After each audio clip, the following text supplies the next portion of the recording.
сұрақ қойыпты. Сыйақы мен пеня бір емес па? Процент пен пайыз секілді. Процент пен пайыз ол проценттің пайыз қазақшасы, процент орысшасы.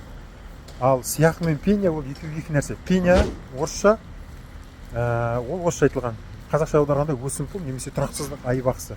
Ал сыйақы ол вознаграждение. Өзі жалпы кредит екі бөліктен тұрады. Негізгі суммадан және сыйақыдан. Сыйақы дегеніміз бұл осы кредит берілген кезде қаражат бар ғой, ақшаны пайдаланған үшін төленетін ақы, сый ақысы сол. Яғни ақшаны біз банктен алдық, банктен ақшасы делік, сол ақшаны алып біз пайдаланғанымыз үшін аренда төлейміз.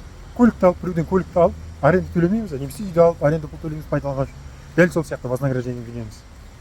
Вознаграждение сыйақы. Пеня тұрақсыздық айбақысы немесе өсімпұл. Бұл пеня немесе тұрақсыз айбақысы қай кезде есептеледі? Бұл жаңа қарыз алушы, кредит алған адам кредитті уақытында төлемесе, просрочка дейміз ғой, сондай кезде есептеледі. Әрбір кешіккен күнге пайызбен есептеліп тұрады. Сол осыларды білу керек ағайын.